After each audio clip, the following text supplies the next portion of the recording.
हिंगोली जिल्ह्यात 3 नगर परिषदेच्या निवडणुकांची रणधुमाळी सुरू झाली। हिंगोली नगर परिषदेमध्ये चुरशीची लढत पाहायला मिळणार आहे, तर हिंगोली नगरपालिकेमध्ये महायुती स्वबळावर निवडणुका लढवत आहे, तर महाविकास आघाडीने वज्रमूठ कायम ठेवल्याचं पाहायला मिळते। पाहूयात यावर हा खास रिपोर्ट।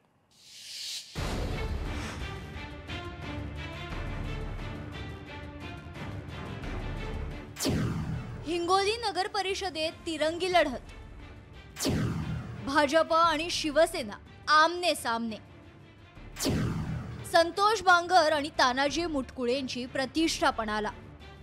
हिंगोली नगर परिषदेमध्ये महायुतीत बिघाडी झाल्यानं महायुतीतील भाजप, शिवसेना आणि राष्ट्रवादी सर्वच पक्ष स्वबळावर लढवत आहेत, तर महाविकास आघाडीनं आपली वज्रमूठ कायम ठेवत आपले उमेदवार निवडणुकीच्या रिंगणात उभे केले।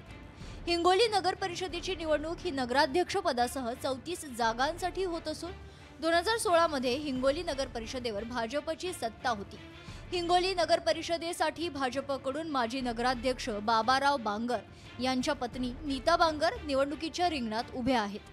दुसरीकडे शिवसेना आमदार संतोष बांगर यांच्या भाऊजाई रेखा बांगर निवडणुकीच्या रिंगणात उभ्या आहेत, तर महाविकास आघाडीकडून ठाकरे शिवसेनेचे सहसंपर्क प्रमुख विनायक भिसे त्यांच्या बहीण अर्चना भिसे निवडणुकीच्या रिंगणात उभे आहेत, तर अजित पवार गटाच्या राष्ट्रवादीने देखील उमेदवार निवडणुकीच्या रिंगणात उभा केलाय। हिंगोली नगर परिषदेची नगराध्यक्ष पदाची जागा ओबीसी महिलेसाठी सुटल्यानं नगर परिषदेवर महिला राज असणार आहे। ठाकरे शिवसेनेनं हिंगोली शहरात मशाल पेटून रॅली काढत प्रचार सुरू केला, तर हिंगोलीचे आका संतोष बांगर असून मोठ्या प्रमाणात अवैध धंदे आहेत। महाविकास आघाडी एक संघ असून महाविकास आघाडीचा उमेदवार निवडून येईल असा विश्वास ठाकरे शिवसेनेचे संपर्क प्रमुख विनायक भिसे यांनी व्यक्त केलाय। याच्यामध्ये महाविकास आघाडी एक संघ आहे आणि एका दिलानं एका मनानं लढत आहे आणि निश्चित महाविकास आघाडीचाच उमेदवार निवडून येईल आणि महाविकास आघाडीचीच जीत होईल आणि गुलाब महाविकास आघाडीचाच आहे। आपण तीन तारखेला बघाल मशालची रॅली काढली, मशाल हातात घेऊन। हे उद्धव बाळासाहेब ठाकरेंची मशाल आहे, धगधगती मशाल आहे आणि मशाल पेटलेली आहे। दरम्यान लोकांना दहशतमुक्त हिंगोली पाहिजे, यामुळे हिंगोलीत मशाल पेटेल असा अंदाज हिंगोलीचे खासदार नागेश पाटील आष्टीकर यांनी व्यक्त केलाय। हिंगोलीकर एका नजरेने बघतायत की आज लोकांना दहशतमुक्त हिंगोली पाहिजे, आज लोकांना इथं हिंगोलीचा विकास पाहिजे, इथं करप्शन नसलं पाहिजे। या दृष्टिकोनातून हिंगोली शहर बघते, मी पण बघतोय आणि आज लोकांना समज आलेली आहे, लोक हुशार झालेले आहेत, लोक सावध झालेले आहेत, त्यामुळे यावेळेस निश्चितपणे हिंगोलीमध्ये मशाल पेटेल।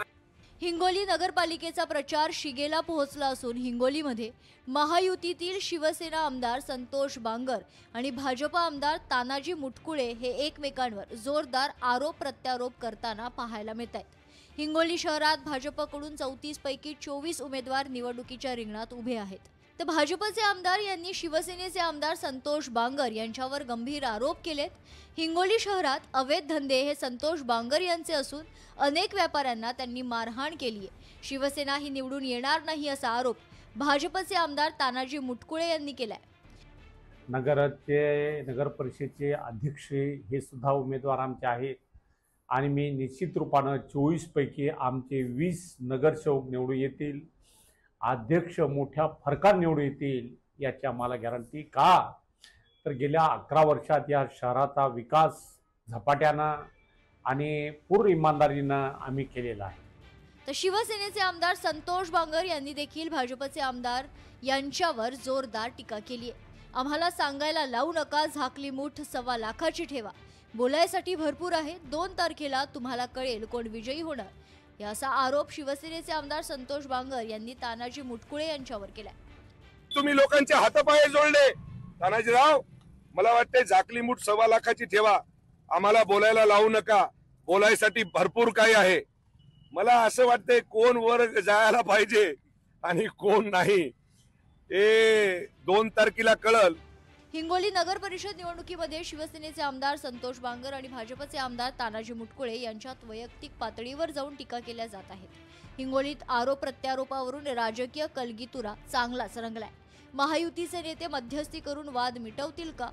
खरं तर हिंगोली नगर परिषदेवर कोण बाजी मारणार हे आता निकालानंतरच स्पष्ट होणार आहे।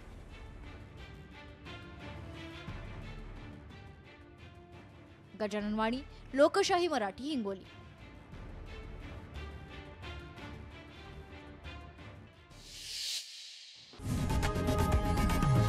लोकशाही मराठी ऐका, पहा, जागरूक रहा.